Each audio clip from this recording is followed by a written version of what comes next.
एक प्रश्न हम लोगों के मन में उठता है कि क्या माँ बाप की बद्दुआएं लगती हैं? क्या माँ बाप जब हमसे नाराज़ हो जाते हैं और जब कोई हमको बद्दुआ देते हैं तो क्या वो बद्दुआ हमें लगती है? अगर आपके साथ भी ऐसा कुछ हुआ है, आपने भी अगर अपने माँ बाप की बहुत सेवा करी है और फिर जाने अनजाने में आपसे कोई गलती हो जाती है या उनकी किसी कही हुई बात को आप नहीं मान पाते हैं, आप टाल जाते हैं या मना कर देते हैं, तब फिर वो आपको बद्दुआ देते हैं कि कल को तुम्हारे साथ भी ऐसा होगा, तुम्हारे बच्चे भी तुम्हारे साथ ऐसा ही करेंगे, नल पे नल लगा हुआ है। तो एक प्रश्न मन में आता है कि हम तो सब कुछ सही कर रहे हैं, उसके बावजूद हमें ये बद्दुआएं मिल रही हैं। तो क्या ये माँ बाप की बद्दुआएं असर करेंगी? क्या फिर हमें भी भविष्य में ऐसा कुछ भुगतना पड़ेगा? ये प्रश्न यदि आपके मन में उठता है तो आप बिल्कुल सही जगह पे आए हैं। आज बहुत डीप नॉलेज इसके बारे में मैं आपको शेयर करूंगा और ये नॉलेज किसी किताब से पढ़ के नहीं आई है। ये नॉलेज बहुत सारे लोगों के जीवन, जितना भी मैंने अपने सामने देखे हैं, उनके जीवन में जो हुआ है, उनके जीवन में जो बातें हुई हैं, उन बातों पे चिंतन करने के बाद में ये नॉलेज निकली है। ये नॉलेज सिर्फ नॉलेज नहीं है, ये नॉलेज एक विजडम है और ये आपको कुछ ना कुछ दिशा जरूर प्रदान करेगा। तो आइए इसके बारे में मेरे थॉट्स क्या हैं मैं आपको बताता हूँ। सबसे पहले तो यदि आपको ऐसी कुछ बद्दुआएं मिल रही हैं तो सबसे पहले तो एक काम करिए, अपने अंदर झांक के देखिए कि क्या हमारे माँ बाप जो हमसे कह रहे हैं क्या वो सही है? क्या वो जो हमें बद्दुआएं दे रहे हैं कहीं ऐसा तो नहीं गलती हमारी ही है? पहले अपने अंदर झांकिए, विचार करिए।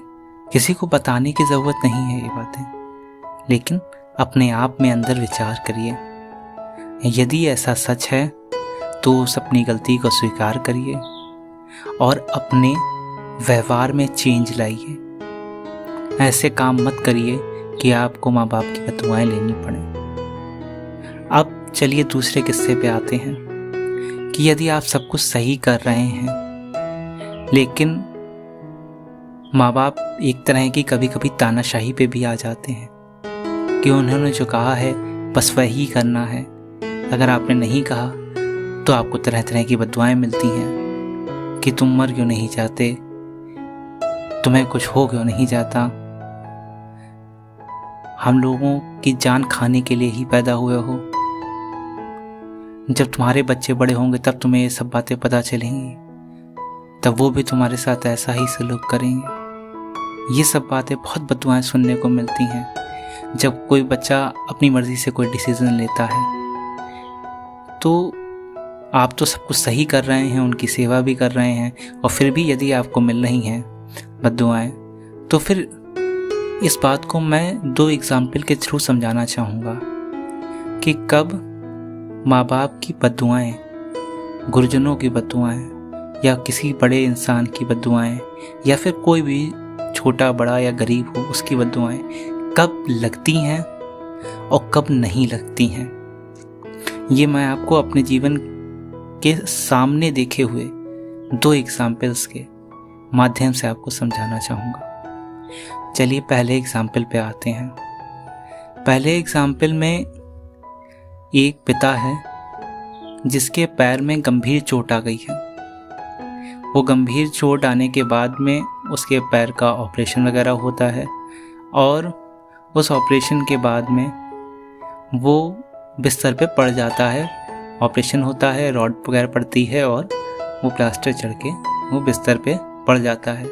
फिर 1 महीने तक, लगभग 1 महीने तक उसका बेटा उसकी बहुत सेवा करता है। धीरे धीरे उसका पैर सही होने लगता है। जैसे जैसे उसका पैर सही होता जाता है तो फिजियोथेरेपिस्ट बताते हैं कि इनको आपको एक्सरसाइज करानी पड़ेगी।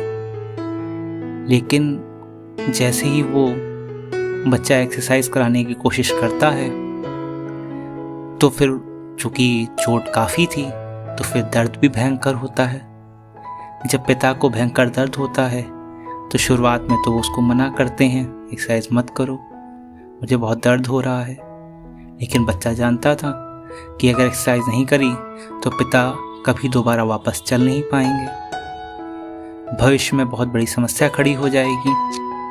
अगर पिता को अपने पैरों पे खड़ा करना है तो फिर एक्सरसाइज तो करानी ही पड़ेगी। इसमें दर्द भी बहुत होता था पिता को। धीरे धीरे उन्होंने थोड़ा चिल्लाना शुरू किया। जब दर्द होता था तो आ करके चिल्लाते थे, मना करते थे कि मत करो एक्सरसाइज। लेकिन चूंकि लड़का जानता था नहीं कराएंगे तो जाएंगे कहाँ, नहीं कराया तो वो और पैर खराब हो जाएगा, तो फिर वो कराता तो था ही एक्सरसाइज। कुछ दिन और बीते। फिर अब चूंकि एक्सरसाइज तो बंद हो नहीं रही थी, दर्द भी भयंकर हो रहा था। दर्द की गोली से कुछ समय दर्द सही हो जाता था लेकिन फिर होता रहता था।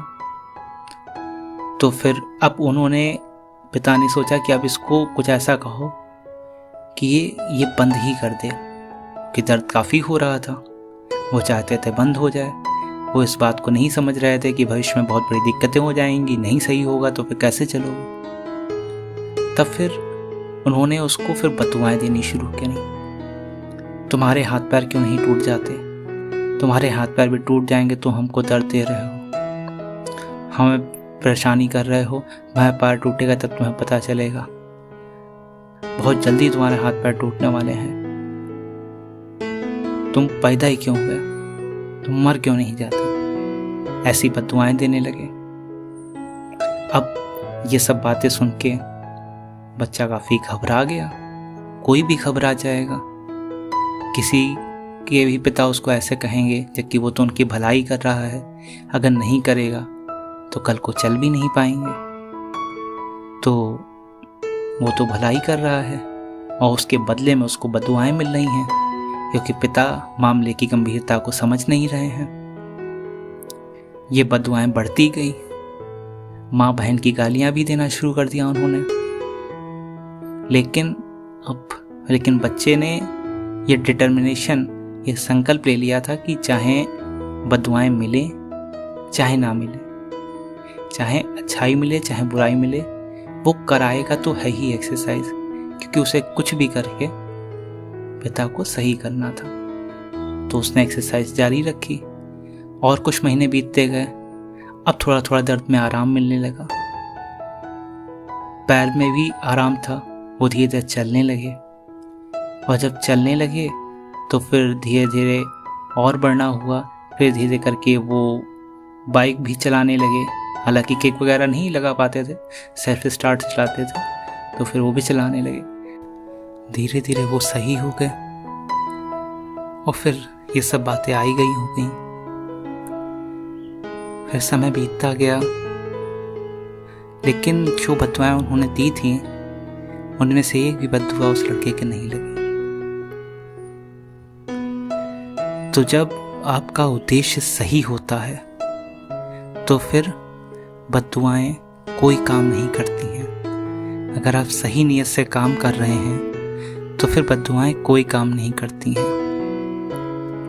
अब दूसरे केस पे आते हैं। दूसरा जो मेरे सामने का केस है, एक टीचर था, उसने नई नई कोचिंग क्लासेस खोली थी। टीचर का कहें, आजकल लोग ग्रेजुएशन करके और फिर घर में कुछ नहीं होता है तो कोचिंग क्लासेस या ट्यूशन क्लासेस खोल लेते हैं। तो उस तरह से उसने एक कोचिंग क्लास खोली।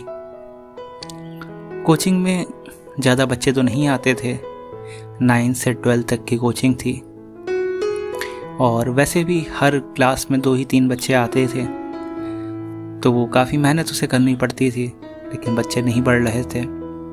क्लास 11th में एक उसके दोस्त का भाई आता था। अब यहाँ पे उसका काल्पनिक नाम जो है राकेश रख लेते हैं। तो उसके दोस्त का एक भाई आता था और फिर उसके बाद में धीरे धीरे कुछ और बच्चे बढ़े। क्लास 11th में धीरे धीरे करके 3 से 4 बच्चे हो गए। फिर धीरे धीरे कुछ समय बीता तो फिर उनमें से 1-2 बच्चे कम हो गए। फिर थोड़ा और समय बीता तो 1-2 बच्चे और कम हो गए। फिर वो आखिरी में उसके दोस्त का जो भाई राकेश था वही केवल बचा। और कुछ समय बाद लगभग 15-20 दिन ही, महीना भर बीता होगा, राकेश बीमार पड़ गया। अब क्लास 11 में एक भी बच्चा नहीं आता था। राकेश कई दिन बीमार पड़ा रहा, 10 से 15 दिन। फिर वो थोड़ा सही हुआ और वो फिर से क्लास में आने लगा। फिर थोड़ा किस्मत ने साथ दिया और कुछ 2-3 बच्चे और बढ़े। फिर उसके बाद में कुछ समय बाद फिर राकेश बीमार पड़ गया। अक्की बार वो 1 महीने तक बीमार पड़ा रहा। फिर वो बीमारी से वापस आया। कुछ समय तक ऐसे चला और जो दूसरे बच्चे बड़े थे वो फिर गायब हो गए। फिर उन्होंने आना बंद कर दिया। ये राकेश लेकिन पढ़ता रहा। ऐसे ही करते करते 2 साल का समय बीत गया। फिर एक दिन राकेश, उसका बड़ा भाई जो कि इस टीचर का दोस्त था, वो और एक और दोस्त उसका बैठा हुआ था। तो जो तीसरा दोस्त था जिसका नाम आशीष था, आशीष ने कहा कि क्या तुमने उस लड़के को मना कर दिया था? टीचर से पूछा कि क्या तुमने उस लड़के को मना कर दिया था पढ़ाने से? तो उसने कहा, टीचर ने कहा, नहीं, हमने तो नहीं मना किया था, लेकिन उसने आना बंद कर दिया। तो कहे, नहीं, राकेश ने तो उसको बताया कि तुमने उसको मना कर दिया है और तुम उसको अब नहीं पढ़ाओगे।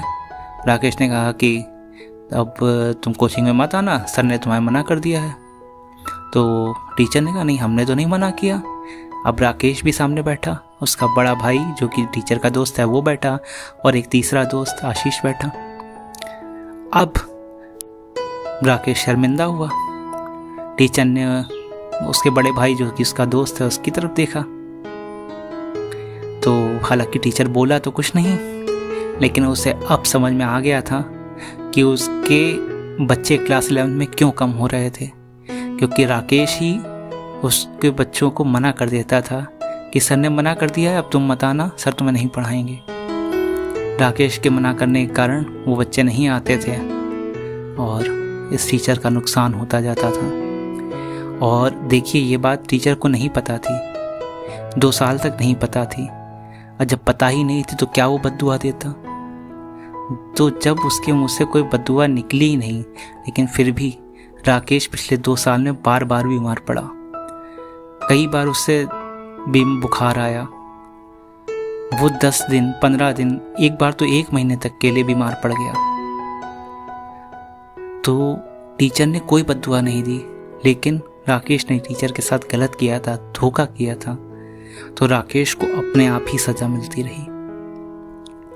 वो सिर्फ इसलिए कर रहा था ताकि वो अकेला पढ़े, ताकि जिस दिन वो ना आए या जब उसका मन ना हो तो उसके काम ना छूटे। तो उसकी इस गलत हरकत के कारण इस टीचर को बहुत नुकसान हुआ। इसे पता भी नहीं था, इसने कोई बद्दुआ ही नहीं दी। जब पता ही नहीं तो बद्दुआ कहाँ से देगा? तो फिर भी राकेश को उसकी सज़ा भुगतनी पड़ी।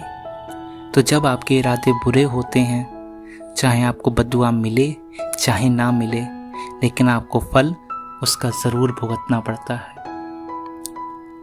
तो अब दोनों एग्जाम्पल से आपको समझ में आ गया होगा, एक पिता वाले एग्जाम्पल से और एक राकेश वाले एग्जाम्पल से, कि कैसे दुआएं काम करती हैं। अगर आपकी नीयत सही है तो आपके चाहे माता पिता ही क्यों ना हो, भाई बहन ही क्यों ना हो, गुरु क्यों ना हो, कोई भी आपको बद्दुआ दे दे, लेकिन अगर आपके इरादे सही हैं, आप सही काम कर रहे हैं, तो वो बद्दुआएं आपको नहीं लगती हैं। लेकिन यदि आपके इरादे गलत होते हैं और आपको चाहे सामने वाले को पता ही ना चले, लेकिन फिर भी वो आपको भुगतना पड़ता है, चाहे आपको बद्दुआ मिले चाहे ना मिले। तो इसलिए बेफिक्र होके रहिए। यदि आप सही रास्ते पे हैं, उसके बावजूद भी आपको अपने माँ बाप से बद्दुआएं मिलती हैं, तो बिल्कुल मत डरिए, आपको कुछ नहीं होगा। श्री राम आपके साथ में हैं। जय सिया राम।